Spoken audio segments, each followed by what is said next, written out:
Let me tell you something real. Greatness does not start in your hands, your money, your background, or your circumstances. Greatness starts in your mind. Before you ever win in life, you must first win the war between your ears. Because if your mind is wired for fear, excuses, and comfort, no opportunity in the world can save you. But if your mind is wired for discipline, growth, and resilience, nothing can stop you. Most people don't fail because they lack talent. Most people don't fail. They fail because they think small, they think scared, and they think temporary. Your mind's been programmed by your past, by your environment, by the people around you, by what you listen to, and what you repeat to yourself every single day. And if you want a different life, you can't keep running the same mental software. Greatness begins the moment you decide to rewire. You've got to understand this. Your mind is a battlefield. Every day, there's a fight between who you are now and who you could become. One voice says, I stay comfortable. The other says, again, uncomfortable and grow. One voice says, you're tired. The other says, you're not done. The voice that wins is the one you train. And let's talk about comfort. Comfort is the enemy of greatness. Comfort feels good, but comfort kills dream. Comfort whispers, you can do it tomorrow. Comfort tells you, you've done enough. But greatness demands sacrifice. It demands early mornings, late nights, lonely seasons, and relentless discipline. If you want what most people don't have, you must be willing to do what most people willing to do, what most people won't do. Stop negotiating with your excuses. Stop explaining why it's hard. Stop blaming your past. At some point, grown folks take responsibility. Ownership is power. The moment you stop saying, they did this to me, and start saying, what am I gonna do about it? Your life changes. You don't need permission to be great. You need commitment. Pain, yes, pain is part of the process. Don't run from it. Pain is not punishment. Pain is instruction. Pain rewires you. Pain teaches you focus. Pain builds resilience. The struggle you're in right now is shaping the strength you're going to need next. But only if you don't quit. Only if you learn instead of complain. What are you feeding your mind? Because whatever you feed it, it multiplies. If you feed it negativity, fear, gossip, and doubt, don't be surprised when your life reflects that. But if you feed your mind vision, discipline, purpose, and faith, your actions will start to align with greatness. Change the input and you will change the output. Greatness is not a one-time decision. It's consistent. It's doing the right thing even when you don't feel like it. Showing up when nobody is clapping. It's being disciplined when motivation disappears. Consistency doesn't just change results, changes identity. Eventually, you don't just do great things. You become great. Look around you. Your environment matters. If you stay around people who think small, talk negative, and settle for average, that mindset will rub off on you. You can't fly with people who are afraid of heights. Sometimes growth requires separation, not because you're better, but because you're serious. And finally, understand this. Greatness is a daily decision. Not someday, not next year, today. Every morning you decide who you're going to be. Every choice either rewires you for discipline or rewires you for regret. Rewire your mind. Reject comfort. Embrace discipline. Choose growth. Because when your mind changes, your life has no choice but to follow. Before you ever touch success with your hands, before you ever see progress in your bank account, before the world ever recognizes your name, the real fight has already happened. And it happened in your mind. That's the part nobody tells you. Everybody celebrates the trophy, but nobody talks about the war that had to be won internally before the trophy was even possible. Your mind is not just a tool, it is the battlefield where your future is decided. Every breakthrough, every failure, every habit, every excuse, every comeback is first conceived in thought. Long before you quit on life, you quit in your head.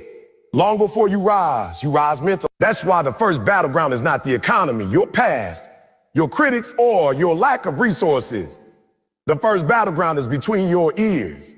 Most people are losing in life, not because life is unfair, but because their mind is undisciplined. They let fear speak louder than faith.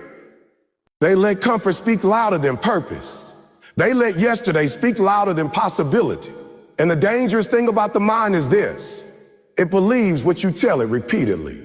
If you keep telling yourself you're tired, you will be. If you keep telling yourself you can't, you won't. If you keep telling yourself this is just how it is, you'll stay right where you are. The mind doesn't argue with repetition. It obeys it. That's why the battle is so intense. Because the mind can either be your greatest weapon or your greatest enemy. You have to understand that every day, the world is fighting for control of your thinking. Social media is fighting for it. Your past is fighting for it. Your environment is fighting for it. The people around you are fighting for it. Even your own habits are fighting for it. And if you don't take authority over your mind, something else will. That's not philosophy. That's reality. A mind without discipline becomes a slave to circumstance. A mind without vision becomes addicted to survival. A mind without purpose settles for average and calls it peace. The battleground shows up the moment you wake up. Before your feet hit the floor, a voice speaks. Sometimes it says, "Oh, go back to sleep." Sometimes it says that you don't feel like it today. Sometimes it says, "What's the point?" That voice is not reality, it's conditioning. And greatness begins when you stop obeying every thought that crosses your mind. Just because a thought shows up doesn't mean it deserves a seat at the table. Just because you feel something doesn't mean you have to act on it. Discipline starts when you learn to question your thoughts instead of surrendering to them. A lot of people confuse thoughts with truth.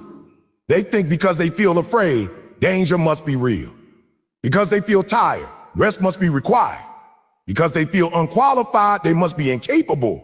But feelings are not facts. Feelings are signals, not commands.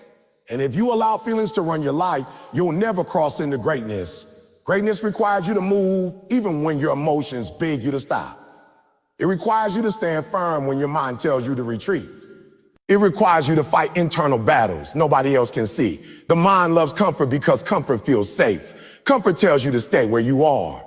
Comfort tells you not to risk embarrassment, rejection, or failure. Comfort whispers, at least you're surviving. But survival's not the goal. You were not created just to get by, just to exist, just to make it through another day. There's more in you than routine. There's more in you than excuses. There's more in you than what you settled for. But you'll never access it if your mind is wired to avoid discomfort at all costs. The battleground intensifies when adversity shows up. When things don't go your way, your mind starts negotiating with quitting. It starts replaying past failures. It starts magnifying obstacles. It starts shrinking your vision. And this is where most people lose, not because the obstacle is too big, but because their mind convinces them it is. The obstacle outside is rarely as powerful as the doubt inside. That's why two people can face the same chat and completely different outcomes. One sees it as a wall. The other sees it as training. One sees it as proof they should stop. The other sees it as confirmation they're being stretched. You have to train your mind to respond differently to pressure. Pressure does not destroy you. It reveals you. It exposes what you've been feeding your mind in private. If you've been feeding it fear, pressure will produce panic. If you've been feeding it excuses, pressure will produce quitting. But if you've been feeding it discipline, belief, and vision, pressure will produce focus. The mind performs according to preparation. You don't rise to the occasion. You fall to the level of your mental conditioning. And let's talk about self-talk, because that's where battles are either won or lost. Nobody talks to you more than you do. Nobody influences you more than you do. That inner voice shapes your confidence, your courage, and your consistency. If your self-talk is weak, your life will be weak. If your self-talk is negative, your actions will reflect it. You can't constantly tell yourself you're not enough and then expect to live an exceptional life.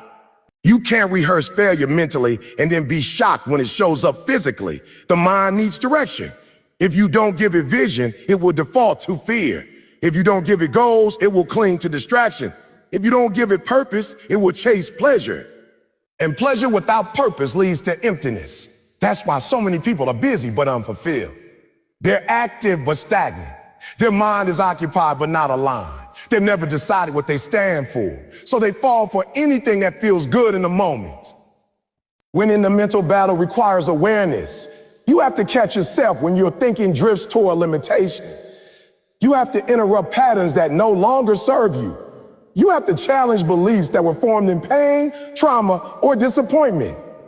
Just because a belief was formed early doesn't mean it's accurate. Just because it's familiar doesn't mean it's true. Some of the thoughts controlling your life were installed by people who were broken themselves. And until you confront them, They'll keep running your future. The mind also remembers vividly. It stores failures, embarrassment, rejection, and disappointment. And if you don't manage those memories properly, they become weapons against you. Your past will try to convince you that your future should look the same. It will tell you, well, last time didn't work, so why try again? But growth requires selective memory. You must remember lessons without reliving defeat. You must extract wisdom without carrying shame. The past is a classroom, not a prison. On this battleground, discipline is your shield. Discipline is not punishment, it's protection. It protects you from making emotional decisions. It protects you from momentary weakness. It protects you from sabotaging long-term vision for short-term comfort. A disciplined mind does not ask, how do I feel? It asks, what is required? And that question alone separates average from elite. The mind will also test you with delay. Progress will feel slow. Results will seem invisible. Effort will appear unrewarded. And in those moments, your mind will question whether it's worth it. That's when mental toughness is built. Not when you're winning, but when you're waiting. Waiting teaches patience. Waiting teaches faith. Waiting teaches enduring. If you can stay consistent when nothing is happening, you're training your mind for greatness. You have to stop expecting motivation to save you. Motivation is emotional. It comes and goes. The battleground is one with commitment. Commitment says, I'll do it even when I don't feel like it. Commitment says, I'll keep going even when it's hard. Commitment says, I made a decision and my feelings don't get a vote. When your mind understands that quitting is no longer an option, it adapts. It finds strength you didn't know you had. The mind also craves identity. It wants to know who you are. And whatever identity you accept, your behavior will follow. If you see yourself as someone who quits, you'll quit. If you see yourself as someone who overcomes, you'll fight. Identity is the blueprint. That's why you must stop labeling yourself by your struggles and start defining yourself by your standards. You are not your mistakes. You are not your setbacks. You are not your worst moments. You are who you decide to become consistently. This battleground doesn't end after one victory. It's a daily. Every morning you must reassert control. Every day you must renew your discipline. Every day you must choose growth over comfort. And some days the fight will be harder than others. Some days you'll feel strong. Other days you'll feel exhausted, but greatness is not built on how you feel on a good day. It's built on how you show up on hard ones. The world will not slow down for you to figure it out. Life will keep moving. Challenges will keep coming. And if your mind is not trained, you'll constantly feel overwhelmed. But when your mind is fortified, when it's wired for resilience, you don't panic under pressure. You don't crumble under criticism. You don't retreat when things get uncomfortable. You stand firm because you've already won the hardest fight internally. The battleground teaches you this final truth. You are not weak. You are untrained. You are not incapable. You are undisciplined. You are not lacking potential. You are lacking mental alignment. And the moment you accept responsibility for your mind, everything changes. You stop blaming. You stop complaining. You stop waiting. You start building. Because once you conquer your mind, circumstances lose their power. Once you control your thinking, fear loses its voice. Once you discipline your thoughts, your actions follow. And when your actions align with purpose, greatness becomes inevitable. The first battleground decides everything. Win there, and the rest is only a matter of time. Comfort feels harmless at first. It feels like rest. It feels like balance. It feels like peace. But comfort, when it becomes a lifestyle, is one of the most dangerous addictions a human being can have. Not because comfort is evil, but because comfort quietly convinces you to stop growing. It doesn't attack you loudly. It doesn't shout. It whispers. It tells you you've done enough. It tells you you deserve this break. It tells you you can push later. And before you realize it, later becomes never. Potential becomes regret. And greatness becomes a story you tell yourself about what you could have been. The addiction to comfort doesn't look like failure. That's why it's so powerful. It looks like routine. It looks like stability. It looks like being reasonable. It looks like playing it safe. But safety, when it replaces purpose, slowly kills the fire inside you. You stop challenging yourself. You stop stretching. You stop risking embarrassment, rejection, or discomfort. And the scariest part is this. You can be comfortable and miserable at the same time. You can be safe and unfulfilled. You can be surviving while your soul is starving. Comfort trains your mind to avoid resistance. The moment something feels hard, your mind starts looking for an exit. The moment pressure shows up, your mind searches for relief. And relief becomes the goal instead of growth. That's why so many people quit at the first sign of difficulty. Not because they can't handle it, but because they've conditioned themselves to escape discomfort instead of enduring it. The mind becomes addicted to ease the same way the body becomes addicted to sugar, always craving what feels good now, regardless of long-term damage. You have to understand this truth deeply. Everything you want in life is on the other side of discomfort. Confidence is on the other side of discomfort. Discipline is on the other side of discomfort. Mastery is on the other side of discomfort. Growth does not happen in places where you are fully at ease. Growth happens when you are stretched, challenged, pressured, and sometimes exhausted. But the addiction to comfort convinces you that discomfort is a sign you are doing something wrong, when in reality, it's often proof that you're doing something right. Comfort is seductive because it rewards you immediately. Discipline delays reward. Comfort gives you pleasure now and pain later. Discipline gives you pain now and pleasure later. And the human brain left untrained will always choose what feels good in the moment. That's why rewiring your mind requires intentional resistance to comfort. You have to teach yourself to tolerate discomfort without panicking. You have to normalize struggle without dramatizing it. You have to stop treating difficulty like an emergency and start seeing it as a requirement. The addiction to comfort also shows up in habits.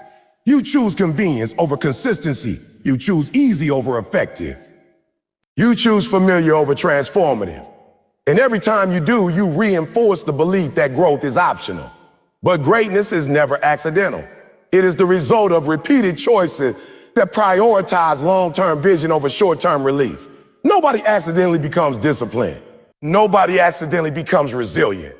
Nobody accidentally becomes great. They choose discomfort again and again until it becomes part of who they are.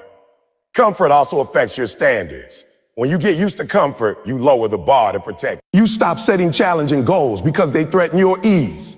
You stop holding yourself accountable because accountability is uncomfortable. You stop demanding excellence because excellence requires effort. And slowly, your standards shrink to match your comfort zone. You start celebrating survival instead of progress. You start calling average enough, and once enough replaces excellence, growth comes to a halt. One of the most dangerous lies comfort tells you is that you have time. It says, there's no rush. It says, you can do it later. It says, you're still young, or you still have options. And while time is real, urgency is rare. Comfort kills urgency.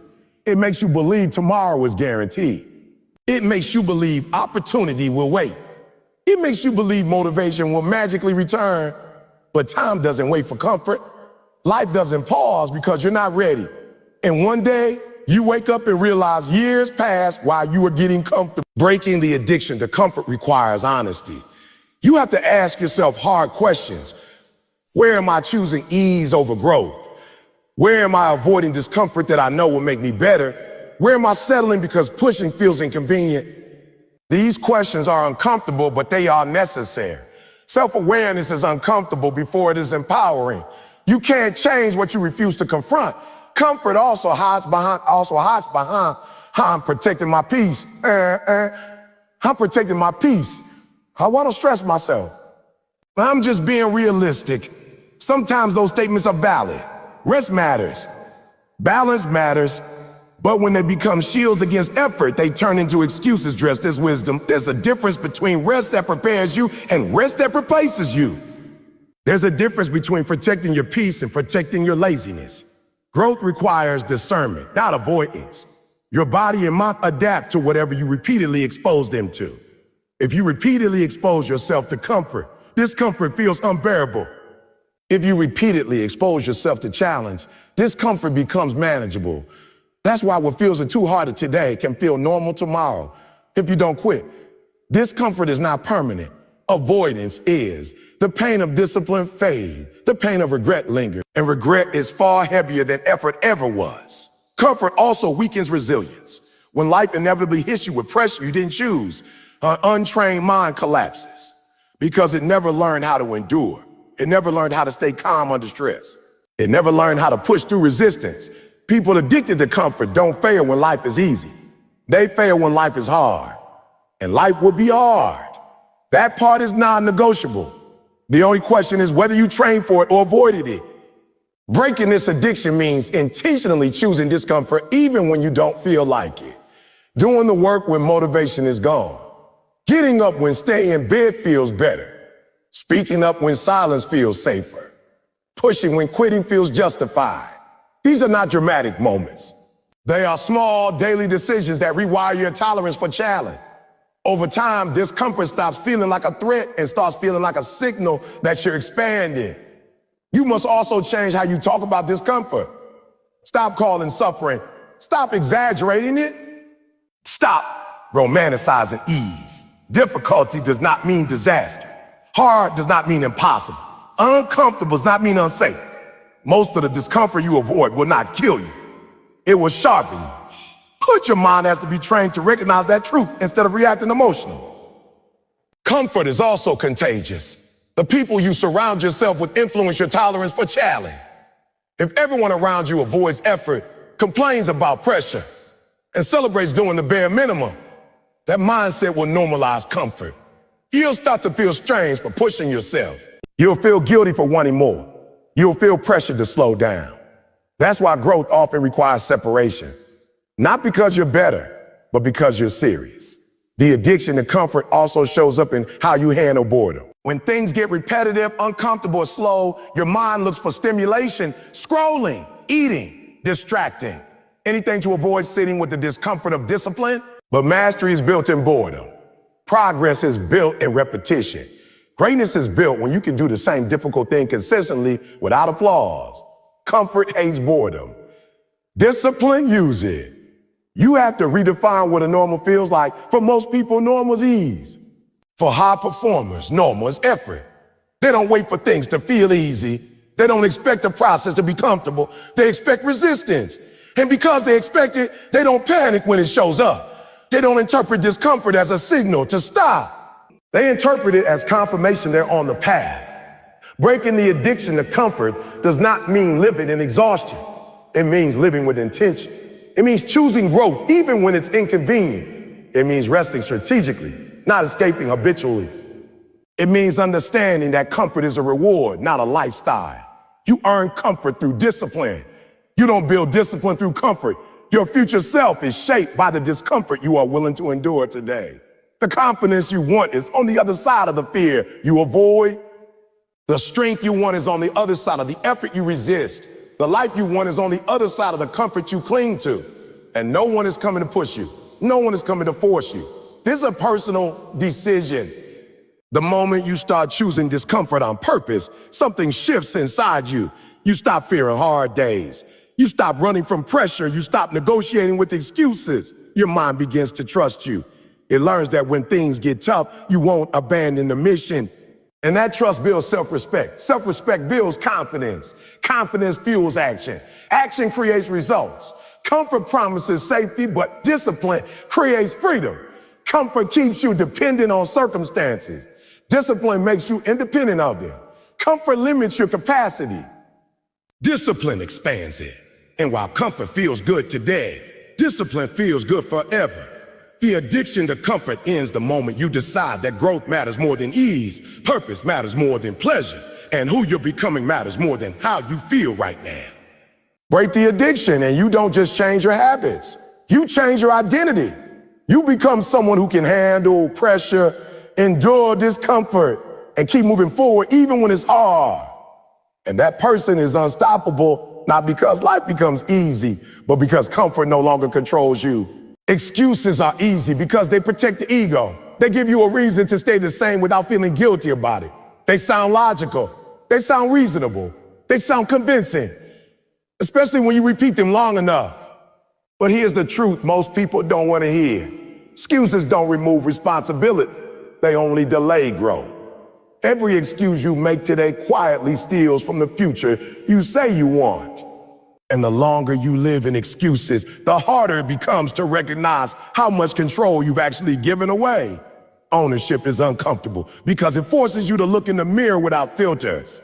It doesn't allow you to hide behind circumstances, people, timing, or luck. Ownership says, I may not be responsible for everything that happened to me, but I am responsible for what happens next. That sense alone separates leaders from victims. Victims explain, leaders adjust. Victims blame, leaders build. Victims wait, leaders work. Excuses feel powerful in the moment because they remove pressure. The moment you say, it's not my fault, your mind relaxes. You don't have to change. You don't have to stretch. You don't have to risk failure again. But that relief is temporary. Over time, excuses don't make you feel better. They make you feel smaller. They slowly erode your confidence because deep down, you know you're capable of more, and nothing drains the soul faster than knowing you're settling while pretending you're justified. One of the most dangerous things about excuses is that they don't always sound negative. Sometimes they sound responsible. I'm waiting for the right time. They are just fear wearing professional clothes. Growth doesn't wait for perfect conditions. Progress doesn't require certainty. Ownership begins where comfort ends. The mind loves excuses because excuses preserve identity.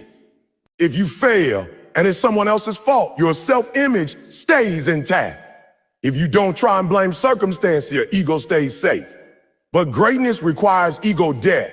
It requires you to accept that some of your struggles are not because life is unfair, but because your habits are inconsistent. Some of your limitations are not because opportunity is missing, but because discipline is. And that realization hurts, but it also frees you. Ownership is power because it gives you control. The moment you say, this is on me, you regain authority over your life. You stop waiting for permission. You stop waiting for rescue. You stop waiting for conditions to improve. You start asking better questions. Not why did this happen to me, but what can I do differently?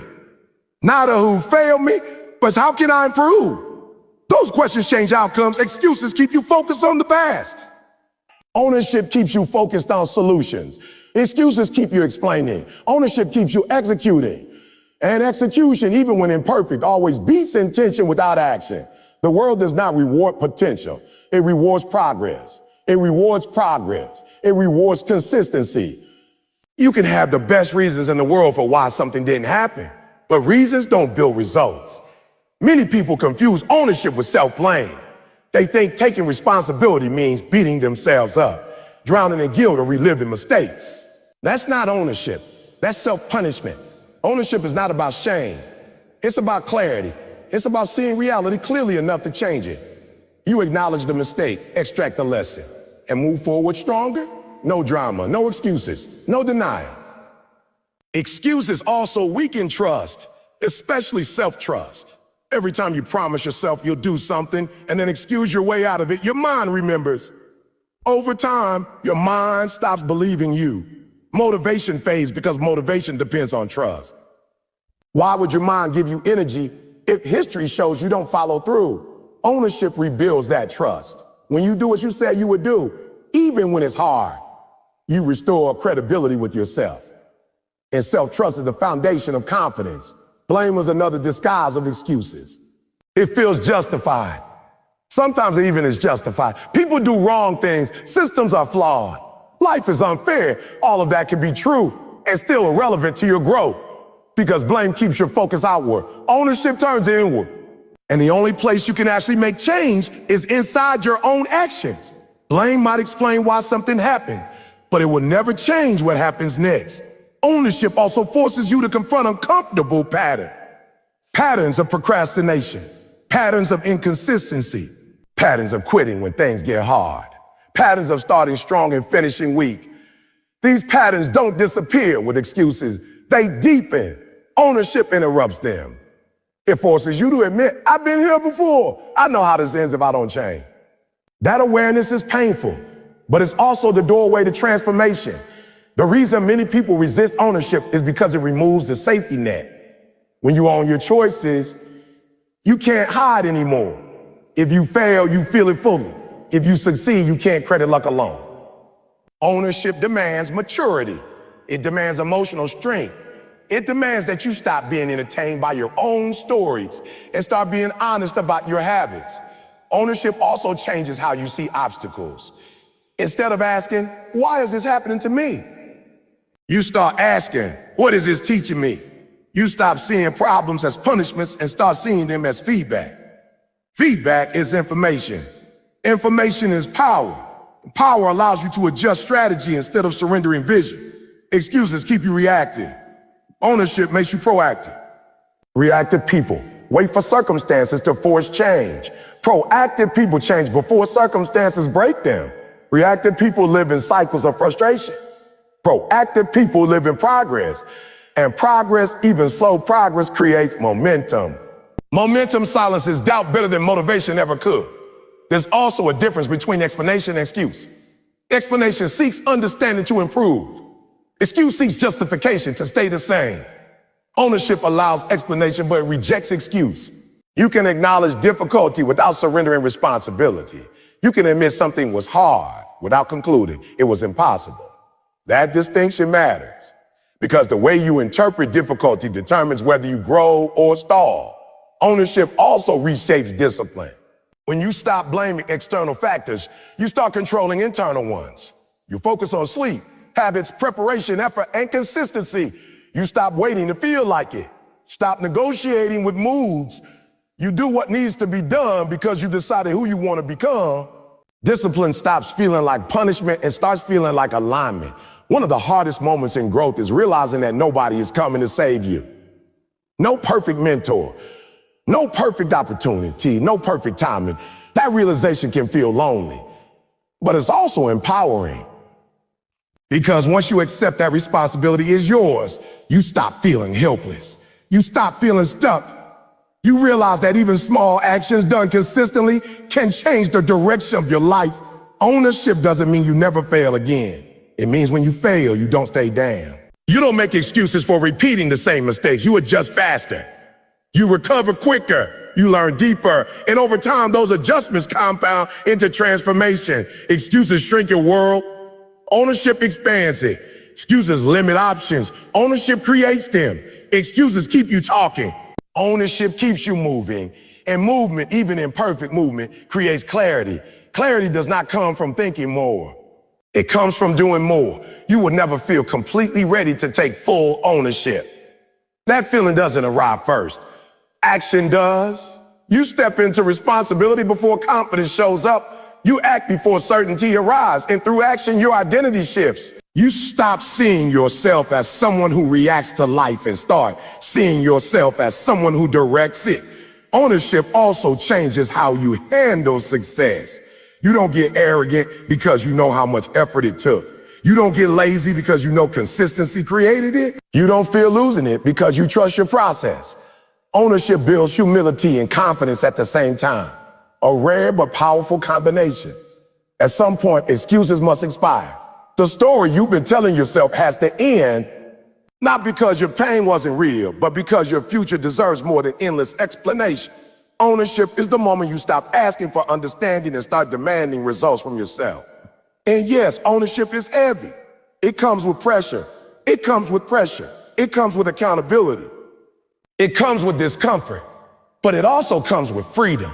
Because once you own your life, no one else controls it. Once you own your habits, no excuse can trap you. Once you own your choices, progress becomes inevitable. Replace excuses with ownership and everything changes. Not overnight, not magically, but steadily, quietly, powerfully. You stop wasting energy defending where you are and start investing energy into becoming who you're capable of being. And that shift, more than talent, more than luck, more than timing, is what separates those who stay stuck from those who ride. Your mind is always being fed, whether you are aware of it or not. Every word you hear, every image you see, every conversation you engage in, every thought you repeat is shaping the direction of your life. The mind does not stay neutral. It absorbs, processes, and multiplies whatever you consistently give it. And sooner or later, what you feed your mind shows up in your behavior, your habits, your decisions, and ultimately your results. You don't become what you want. You become what you consume. Most people underestimate the power of mental diet. They pay attention to what they eat physically, but ignore what they consume mentally. They guard calories, but leave their mind wide open to negativity, doubt, fear, comparison, gossip, and distraction. Then they wonder why they feel unmotivated, unfocused, and stuck. You cannot constantly feed your mind junk and expect it to produce excellence. Just like the body, the mind reflects the quality of its nutrition. Your thoughts are not random. They are the product of repeated exposure. If you surround yourself with pessimism, your mind will default to pessimism. If you surround yourself with excuses, your mind will normalize excuses. If you surround yourself with vision, discipline, and growth-oriented thinking, your mind will begin to align with those patterns. This is not motivation, it's conditioning. Over time, your mind starts thinking in the direction it has been trained. The danger is that much of what feeds your mind feels harmless. Complaining feels normal. Negativity feels relatable. Distraction feels relaxing. Entertainment feels deserved. But harmless does not mean harmless over time. A little negativity every day compound. A little distraction every day compounds. A little self-doubt repeated daily compound. Eventually, those small inputs create massive internal resistance. You don't suddenly lose belief. You slowly starve it. You slowly starve it. What you feed your mind determines what you tolerate. If you constantly consume content that normalizes laziness, drama, and mediocrity, your standards drop without you noticing. You start accepting things you once said you would never accept. You start settling for things you once said you deserve more than. Your appetite shapes your expectations, and expectations shape your effort. Your inner dialogue is one of the most powerful sources of mental nutrition. The way you talk to yourself matters more than how anyone else talks to you. If your self-talk is critical, limiting, and harsh, your mind will begin to resist effort. It will associate action with punishment instead of growth. But if your self-talk is firm, honest, and encouraging, your mind becomes a place of strength instead of sabotage. Many people unknowingly rehearse failure in their minds. They imagine what could go wrong. They replay past mistakes. They anticipate embarrassment. They prepare for disappointment. Then they wonder why confidence feels so far away. Confidence is not built by pretending fear doesn't exist. It is built by feeding the mind evidence of capability, effort, and progress. You don't starve fear by ignoring it. You starve it by feeding courage repeated. Your environment is also feeding your mind. The people you spend time with, the conversations you engage in, the attitudes you tolerate, all of it becomes mental input. If everyone around you complains, your mind learns to complain. If everyone around wants responsibility, your mind learns avoidance. If everyone around you pushes, grows, and challenges themselves, your mind adapts upward. You may think you are immune, but you are not. Proximity influences perspective. The mind does not care whether information is true or false. It cares whether it is repeated. Repetition creates familiarity, and familiarity creates belief. That's why lies told often enough start to feel real. That's why negative labels stick. That's why limiting beliefs feel convincing. If you want to change what you believe, you must change what you repeatedly hear, see, and say. New input creates new pathways. What you feed your mind also determines how you interpret adversity. A mind fed with negativity sees obstacles as confirmation to quit. A mind fed with growth sees obstacles as instruction. The same challenge can either break you or build you depending on the mental nutrition you've been consuming. When pressure hits, you don't suddenly become someone else. You reveal what you've been feeding yourself all along. Discipline in mental intake is just as important as discipline in action. You cannot watch chaos all day and expect peace at night. You cannot consume distraction all day and expect focus when it's time to work. You cannot feed your mind fear. You expect courage to show up on demand. The mind performs according to preparation, not desire. Many people say they want to change their life, but they refuse to change their inputs. They want new results with old information. They want growth while consuming stagnation. They want clarity while drowning in noise. Change does not begin with motivation. It begins with subtraction. Removing what weakens you is often more important than adding what strengthens you. Feeding your mind intentionally does not mean avoiding reality or pretending everything is positive. It means choosing inputs that empower instead of paralyze. It means consuming truth that challenges you, not comfort that numbs you. It means exposing yourself to ideas that stretch your thinking, not just entertain it. Growth-oriented input is often uncomfortable because it confronts habits you rather keep. Your mind also feeds on what you focus on. Attention is nutrition. Whatever you consistently focus on grows.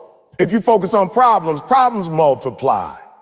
If you focus on progress, momentum builds. If you focus on lack, dissatisfaction deepens. If you focus on opportunity, creativity expands. Focus is a choice, even when circumstances are difficult. And that choice determines the direction of your energy. What you feed your mind in private shapes how you perform in public. The hours spent reading, listening, reflecting, and learning quietly compound into confidence and clarity when it matters. Nobody sees the internal work, but everyone sees the external results. Mastery begins long before performance. It begins in mental preparation. The mind also requires rest, but rest is different from mental junk food. Rest restores, junk distracts. Rest strengthens, junk weakens. Mindless consumption does not recharge the mind, it dulls it. True rest leaves you clearer, distraction leaves you foggy. Knowing the difference is critical if you want sustained growth. Feeding your mind with purpose means aligning input with identity. Who are you becoming? What kind of person are you building? Your consumption should support that direction. If your goal is discipline, feed your mind discipline. If your goal is leadership, feed your mind leadership. If your goal is growth, feed your mind challenge. Random input creates random results. The mind resists change at first. New ideas feel uncomfortable. New perspectives challenge old beliefs. That discomfort is not danger, it is expansion. The mind stretches before it strengthens. If you retreat at the first sign of discomfort, you return to familiar limits. If you persist, the new becomes normal. Your habits are the physical expression of your mental diet. A focused mind creates focused action.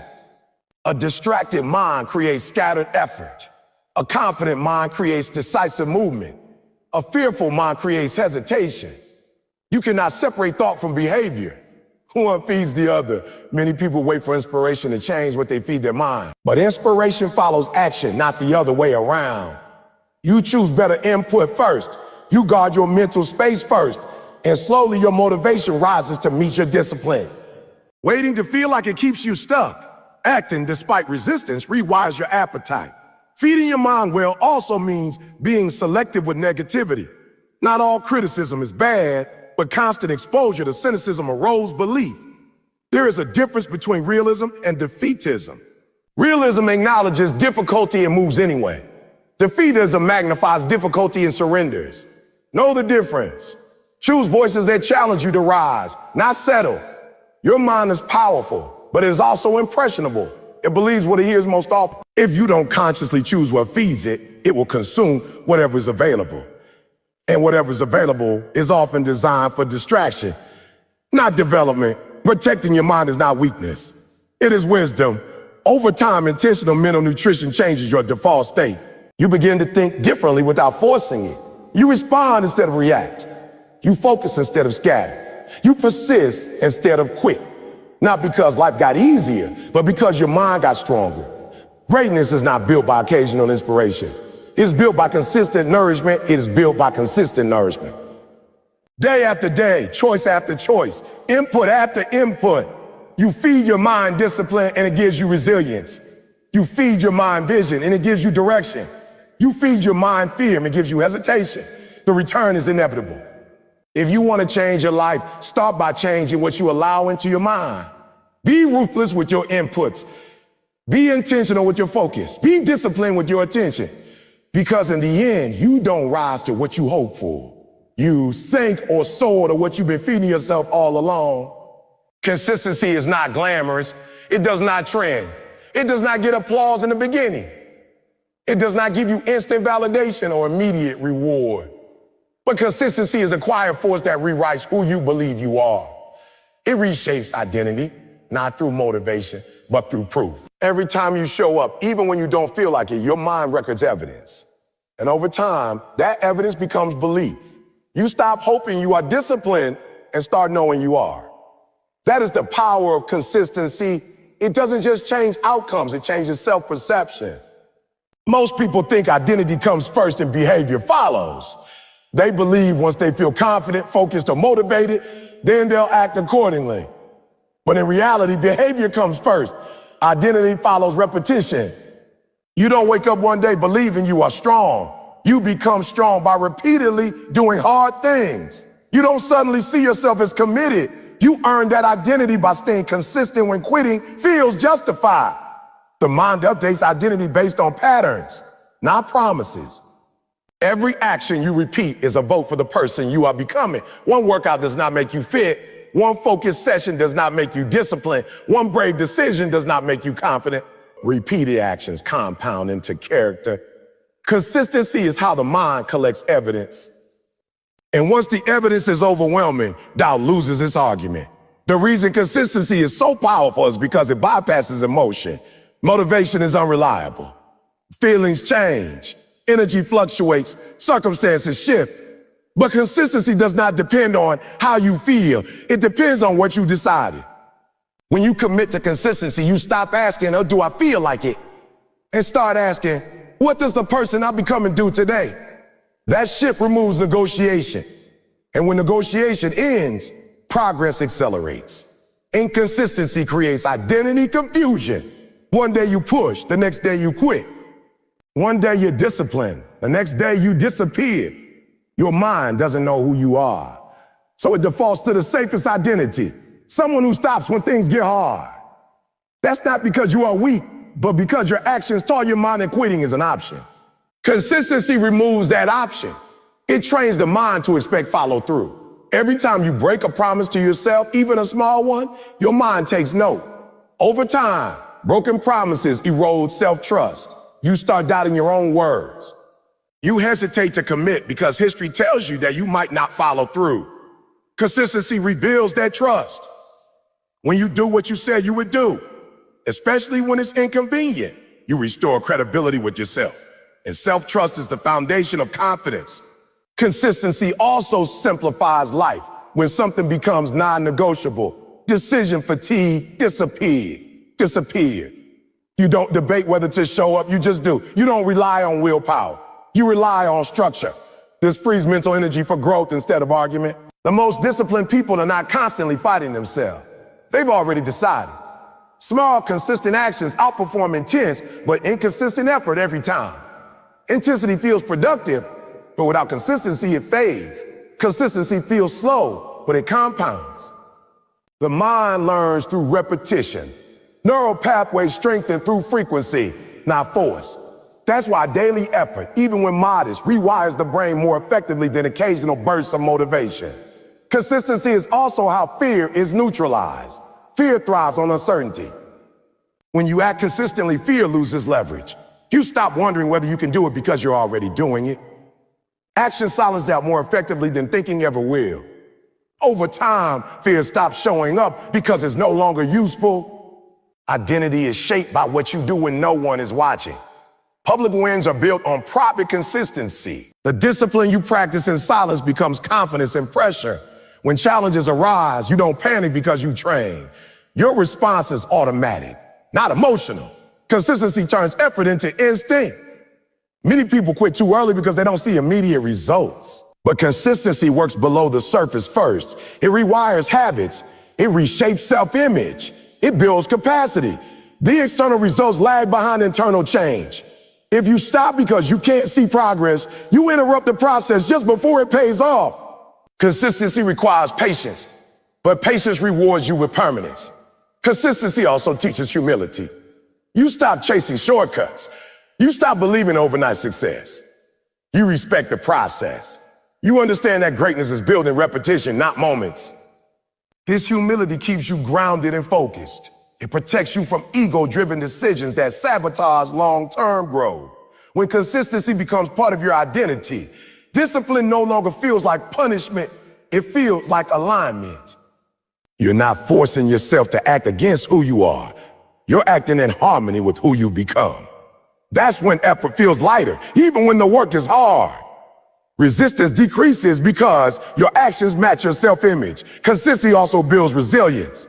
When setbacks occur, and they will, you don't fall apart. You don't spiral. You return to routine. Routine becomes your anchor. While others are emotionally reactive, you are structurally stable. Consistency gives you something to return to when motivation disappears. You don't need to be extreme. You need to be reliable. Extreme effort burns out. Reliable effort builds. Reliability creates trust with others and with yourself. Over time, people around you begin to expect excellence from you, not because you talk about it, but because you demonstrate it repeatedly. Consistency rewrites your internal narrative. You stop seeing yourself as someone who tries and start seeing yourself as someone who does. Trying leaves room for quitting. Doing implies completion. That shift changes how you approach challenges. You don't test commitment, you execute it. Even your failures change under consistency. You don't interpret failure as proof you should stop. You see it as part of the process. Consistency reframes setbacks as adjustments, not endings. You keep moving, refining, improving. That persistence is what separates growth from stagnation. Consistency also protects you from mood-based living. When your actions depend on how you feel, your progress is unstable. When your actions depend on your standards, your progress is steady. Consistency anchors you to standards instead of emotions. And standards don't fluctuate. The identity you want is already waiting on the other side of repeated action. You don't have to chase it. You have to practice it. Day by day, choice by choice. Showing up even when it's boring, even when it's hard, even when no one notices. Consistency does not demand perfection. It demands return. You will miss days. You will slip. What matters is that you come back. Returning quickly is a form of consistency. It teaches your mind that deviation is temporary, not identity. And that lesson is powerful. When consistency rewrites your identity, you no longer rely on external validation. You don't need applause to keep going. Your confidence is internal. It's based on evidence, not opinion. You know who you are because you've proven it to yourself. Eventually, consistency compounds into mastery. Skills sharpen, focus deepens, confidence solidifies. What once felt difficult becomes normal. What once felt impossible becomes expected. And from the outside, it looks like talent, but you know the truth. It was repetition. Consistency is not exciting, but it is unstoppable. It does not rush, but it never retreats. It builds quietly, steadily, relentlessly. And once it reshapes your identity, quitting no longer feels natural. Showing up does. That is the real power of consistency. It doesn't just help you achieve goals. It changes who you believe you are. And once your identity changes, your future follows automatically. Most people don't fail because they lack ability, resources, or opportunity. Most people fail because they never rewire the internal conversations that shape their daily decisions. They wake up every morning already defeated, already tired, already doubting themselves before the day even began. And what you have to understand is this: the mind doesn't just respond to reality, you create. What you repeatedly tell yourself becomes the lens through which you see the world. If your inner voice is weak, fearful, and inconsistent, your life will reflect that weakness, fear, and inconsistency. Greatness doesn't start on the outside. It starts when you take control of what you allow to live rent-free in your mind. You have been talking to yourself your entire life, whether you realize it or not. Every decision you make, every risk you take or avoid, every time you push forward or pull back, there is a voice narrating the moment. And if that voice is filled with excuses, comparison, self-pity, and doubt, it doesn't matter how gifted you are. Talent cannot overcome toxic thinking. Potential cannot survive negative programming. You can sit in the best environment with the best mentors, the best opportunity, and still sabotage everything because your mind has been trained to expect failure instead of greatness. Some of you were taught limitations before you even knew what possibility was. You were told what people like you don't do, where people like you don't go, and what people like you can't become. And over time, those external voices became internal beliefs. You stopped hearing them as opinions and started accepting them as facts. But hear me clearly. Just because a belief has been with you for a long time does not mean it's true. It only means it's familiar. And familiarity is dangerous when it keeps you trapped in a small version of yourself. Rewiring your mind for greatness requires you to challenge thoughts that feel comfortable but are destructive. It requires you to question the stories you've been telling yourself about why you can't win, why it's too late, why others are ahead of you. why others are ahead of you, why your past disqualifies you. Those stories may feel logical, but logic without vision will keep you average. Greatness requires a higher level of thinking, a disciplined thought life, and the courage to confront the mental habits that no longer serve you. You don't rise to the level of your motivation.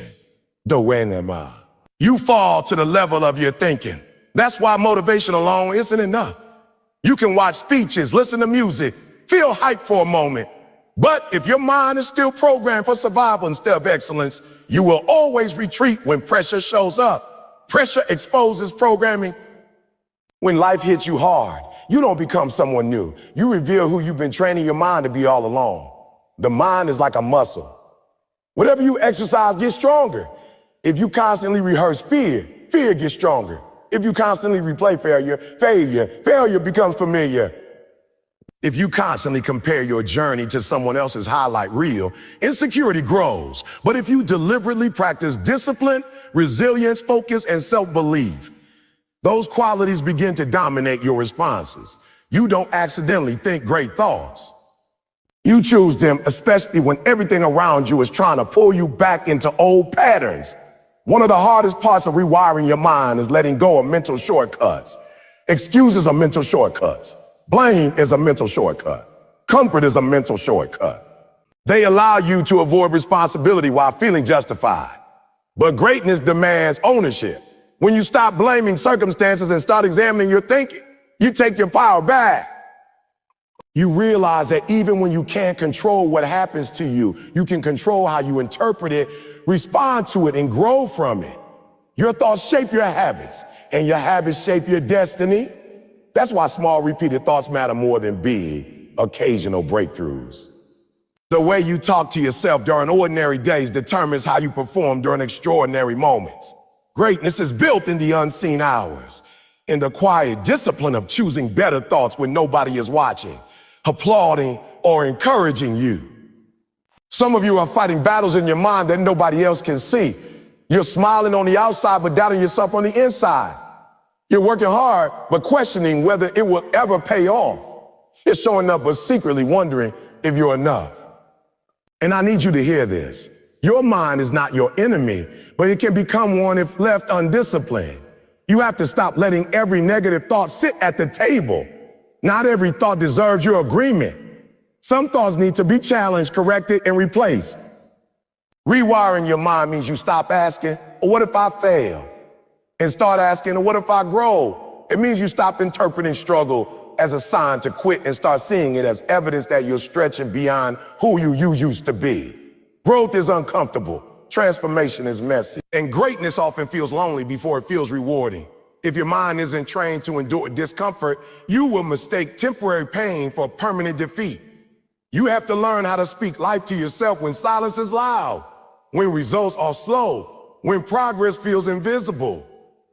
Because the truth is, most people quit not because they are incapable, but because their mind convinces them that the effort isn't worth it anymore.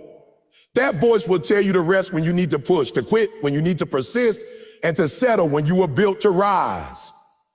Greatness requires mental repetition. You don't just say once that you believe in yourself, you reinforce it daily. You don't just visualize success once, you train your mind to see it consistently. You don't just resist negativity occasionally. You develop a system that filters what you consume, who you listen to, and how you process information. Your environment feeds your mind, and your mind feeds your future. Some of you need to detox mentally.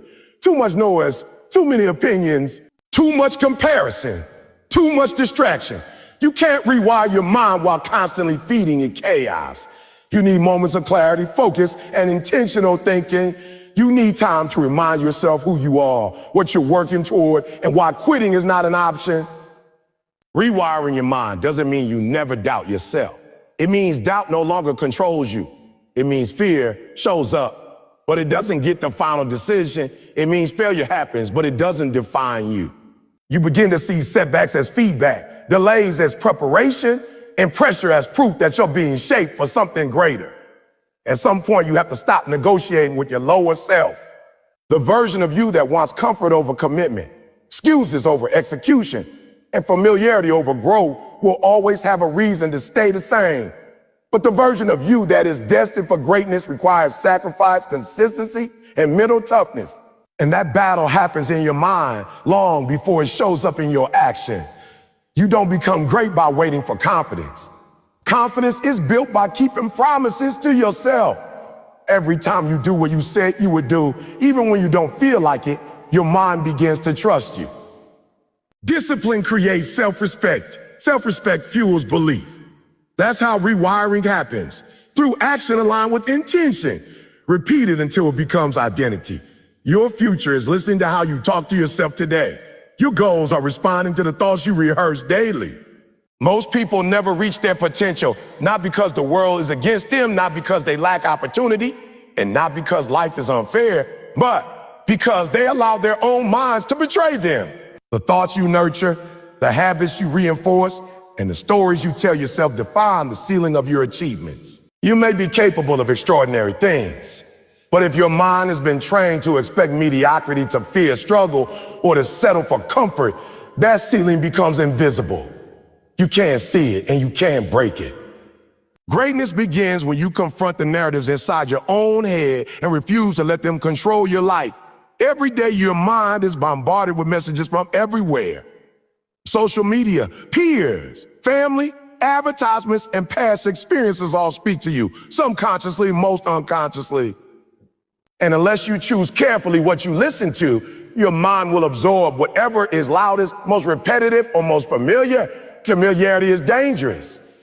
Familiar thoughts feel safe, but safe does not equal growth. Safe does not equal progress. Safe does not equal greatness. Growth demands that you listen to the voice that challenges you, that pushes you, that disrupts your comfort. If you want to rewire your mind for greatness, you have to feed it consistently with thought that elevate, expand, and refine. Some of you have been living your lives waiting for permission to act, permission to pursue, permission to believe you're capable. But the truth is, the only permission you need comes from within.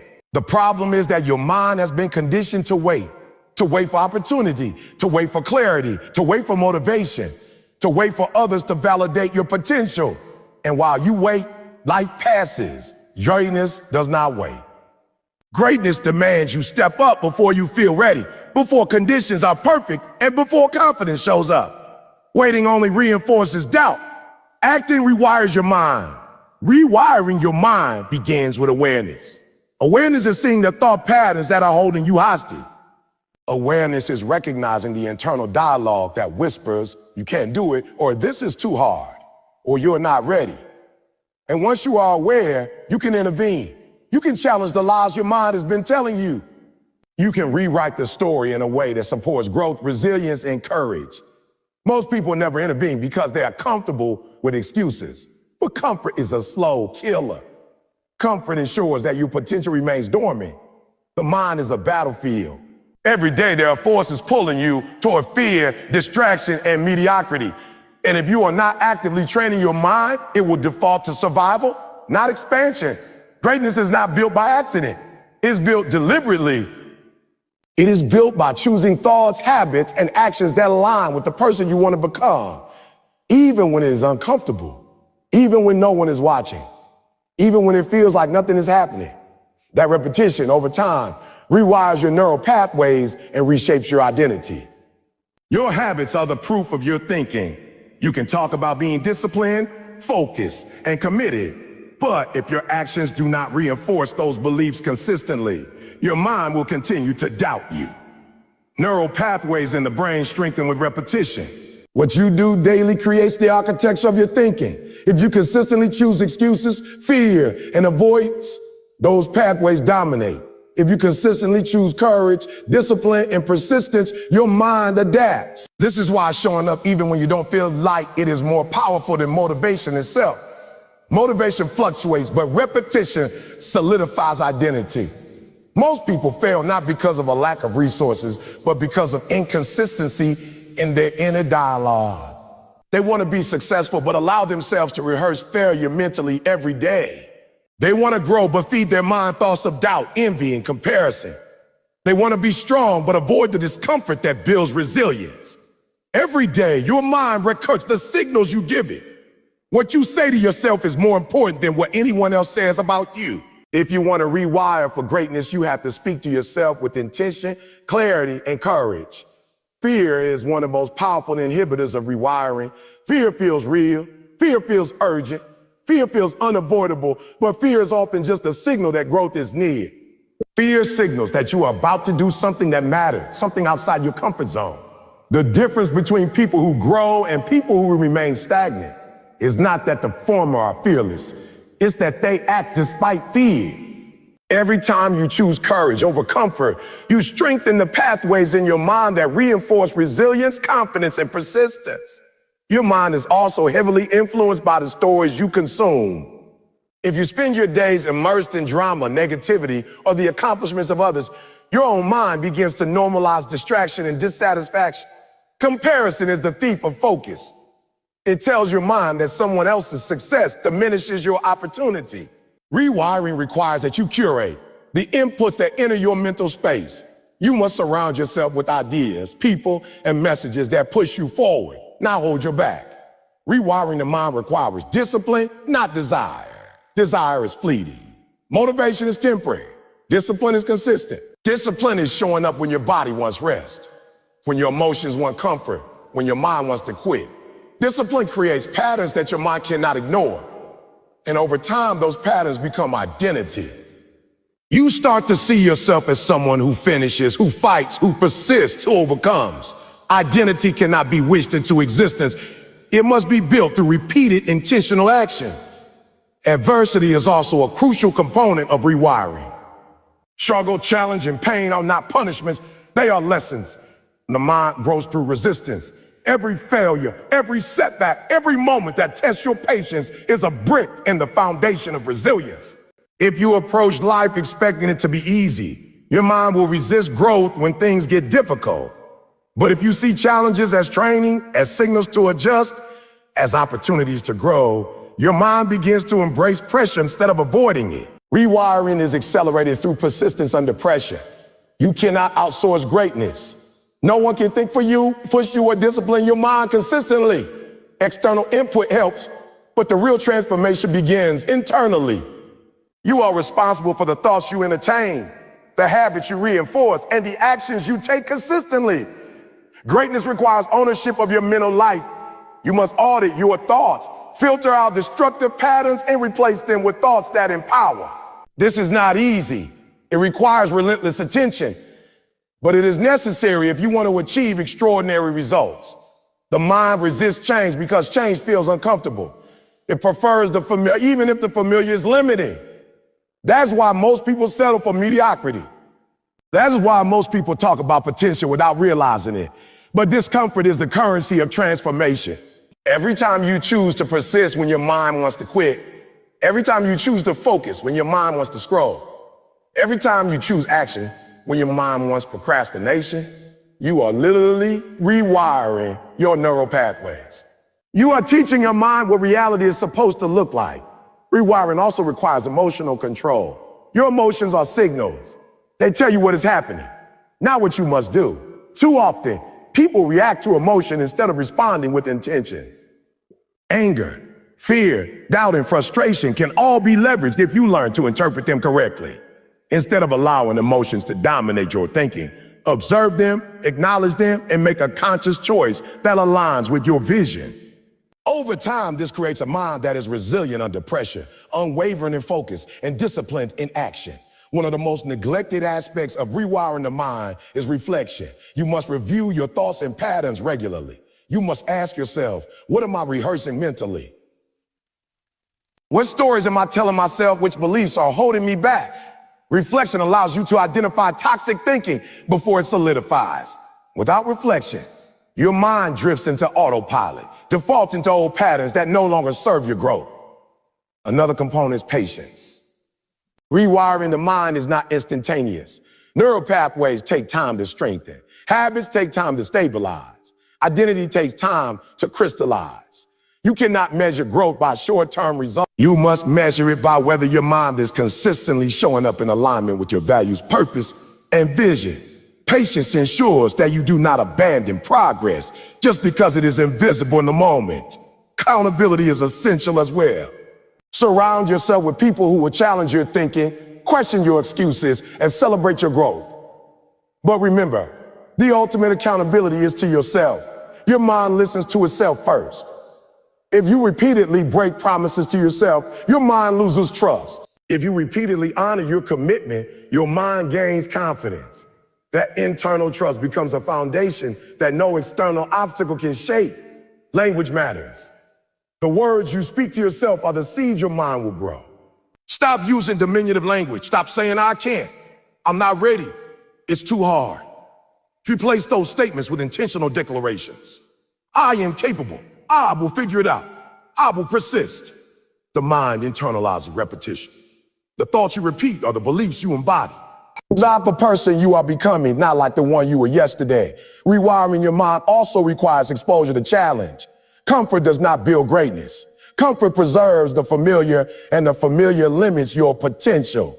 Seek experiences that stretch you, that test your patience, that push you to think differently. Every time you operate outside your comfort zone, your brain forms new pathways, new habits, and new possibilities. Greatness is always just beyond the point of discomfort. The stories you tell yourself about the past shape the present. Stop reliving failures as proof of inadequacy. Stop letting old mistakes dictate your potential.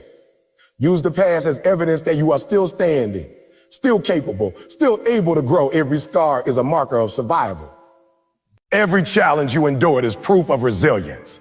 Rewiring your mind requires that you reinterpret your history, not as a limitation, but as preparation for greatness. Finally, the ultimate lesson in rewiring is choice.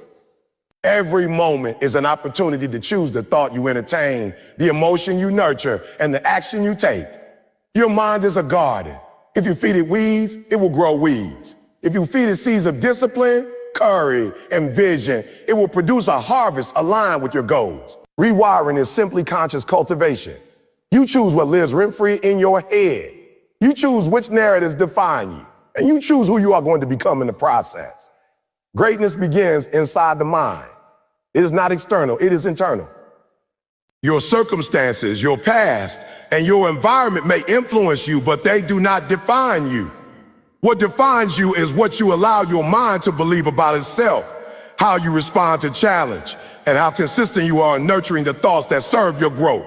Rewire your mind. Feed it with courage, discipline, clarity, and purpose. Protect it from negativity, doubt, and fear. And when you do, greatness will follow. Not because you were lucky, but because you built it inside yourself. When you reach the end of this journey, or at least when you pause to reflect on what you've learned today, it is crucial to understand that the end is not a stopping point. The end is not a final chapter. The end is an invitation, a challenge to apply everything you've internalized into your life. The conclusion of this speech is not meant to be the last word. It is meant to be the starting point. It is meant to ignite in you a fire that refuses to be extinguished, a fire that reminds you daily that your mind is not a passive bystander in your life.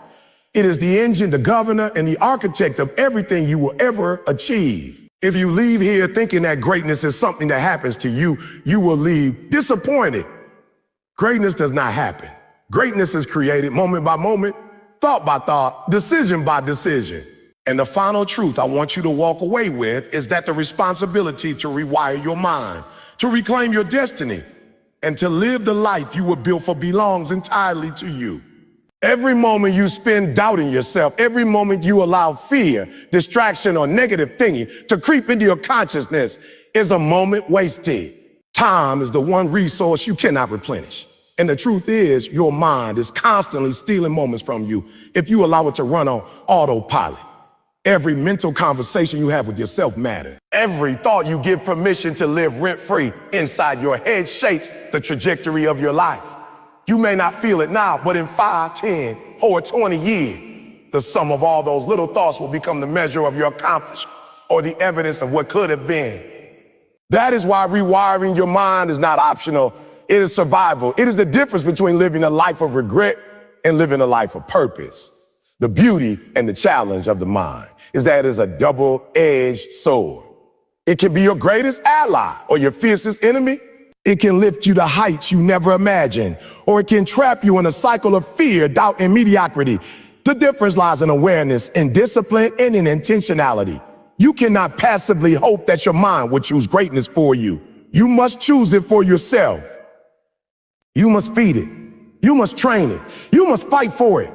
Every book you read, every conversation you engage in, every reflection you take, every moment you pause to correct a destructive thought is a brick in the foundation of your greatness. And the process is never complete because the mind is alive, evolving, and constantly under siege by both internal and external forces. The war for your mind never ends, but that is exactly what makes it the most valuable battlefield you will ever fight. Look, no one is coming to save you. Life does not owe you clarity, opportunity, or fairness. The world will not wait for you to feel ready, and people rarely validate your effort before you've done the work.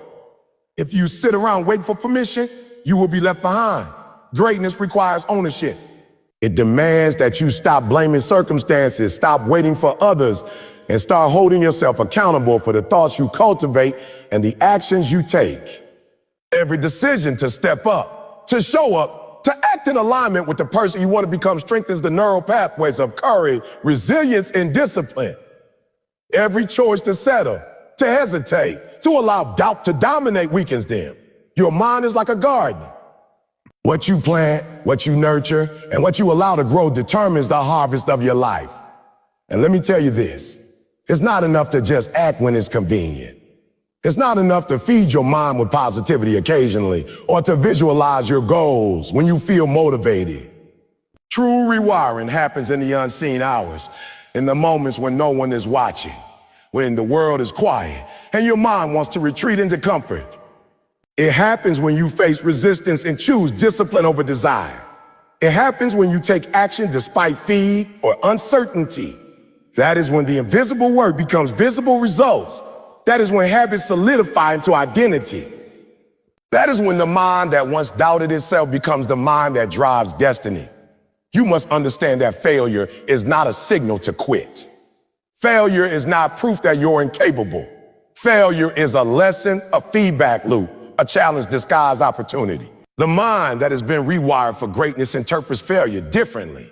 It sees mistakes as instruction, setbacks as growth accelerators, and obstacles as tests of resilience. Every time you rise after falling, every time you persist after being told no, every time you refuse to be defined by circumstances, your mind strengthens. Confidence is not given. It is earned through repeated demonstrations of courage, discipline, and action. You do not become great by accident. You become great by proving to yourself over and over that quitting not an option. It is also essential to remember that your environment influences your mind more than you realize. The people you spend time with, the media you consume, the conversations you entertain, they all shape your thinking, your beliefs, and your expectations. Surround yourself with voices that challenge you, elevate you, and push you towards your potential. Distance yourself from those that reinforce doubt, mediocrity, or negativity. Rewiring is not just about internal discipline. It is also about curating what you allow to influence your mental landscape. The mind is constantly listening, absorbing, and adjusting. Choose what it consumes wisely.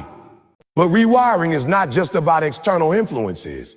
It is about internal vigilance. Your self-talk, the internal dialogue you have, is the blueprint for action. If your mind constantly rehearses fear, limitation, or failure, your actions will mirror that narrative. If your mind rehearses courage, possibility, and perseverance, your life will reflect it. The key is repetition. The mind does not respond to occasional reminder. It responds to consistent input. Speak to yourself with intention. Remind yourself daily of your strength, your purpose, and your capability. Correct the lies you've been telling yourself. Replace them with truth, clarity, and vision. Your mind will begin to follow the commands it is consistently fed. Now, let me be honest with you. This work is hard. Rewiring the mind for greatness is not easy. It is uncomfortable. It requires sacrifice, persistence, and unwavering focus. You will encounter days when your old patterns scream louder than your vision. You will experience moments when quitting seems easier than pushing forward. You will face pressure, fear, and self-doubt. That is exactly why this work is transformative. If it were easy, everyone would do it. If it were comfortable, greatness would be ordinary. But you are not here to be ordinary. You are here to push, to stretch, to endure, and to rise. And the mind that learns to persist under pressure is the mind that achieves extraordinary results. One of the most profound truths about rewiring the mind is that it is cumulative. Small, consistent efforts, what you think, how you respond, how you act compound over time. You may not see progress today, tomorrow, or even next month, but like a river cutting through stone, repeated effort reshapes the landscape of your life. Every choice to feed your mind with truth, courage, and discipline strengthens the neural pathways of possibility. Every habit of procrastination, fear, or negative thinking entrenches limitation. You are building the architecture of your future, not with one monumental action, but with the countless small decisions you make every day. And here is the ultimate reality. Greatness is not a destination. It is a process. It is a daily commitment to show up, to think intentionally, to act decisively, and to refuse to settle for less than you were created to achieve. There will never be a perfect moment to begin. There will never be a flawless set of circumstances. You will not suddenly feel ready. But if you commit to the work, to rewiring your mind, to cultivating resilience and discipline, your actions will create readiness. Your thoughts will become aligned with purpose. Your life will begin to reflect the greatness that has always been within you. Rewiring your mind also means embracing responsibility. You must stop blaming circumstances, other people, or your past. Those are distractions from the truth. You have the power to shape your future thoughts you choose and the actions you take. You may not control everything, but you control how you interpret events, how you respond to setbacks, and how you move forward. Responsibility is liberating. It is empowering. It is the foundation upon which all sustained greatness is built. And let me remind you again, action is the key. Rewiring does not happen through passive thought, wishful thinking, or momentary inspiration. Rewiring happens through doing, through showing up consistently, through facing fear, discomfort, and resistance with discipline and resolve. Every time you push past excuses, every time you choose persistence over avoidance, every time you act with intentionality despite uncertainty, you are literally retraining your brain. You are creating new pathways that reinforce courage, focus, and strength. Action solidifies the mind. Action transforms potential into reality. You also have to embrace the inevitability of setbacks. Challenges are part of the process. The mind that is rewired for greatness does not fear obstacles. It expects them, it prepares for them, it adapts to them. Every challenge is a test of mental resilience. Every setback is an opportunity to practice perseverance. Every failure is evidence that you are stretching beyond your previous limits. Do not fear failure. Do not be paralyzed by fear or doubt. Use them as fuel. Let them sharpen your focus and drive your determination. Finally, as you internalize all of this, know that the most profound transformation comes from alignment between thought and action. You cannot simply think differently. You must act differently. You must act differently. You cannot simply imagine success. You must pursue it relentlessly. You cannot simply desire greatness. You must commit to it daily in every decision, in every thought, in every interaction.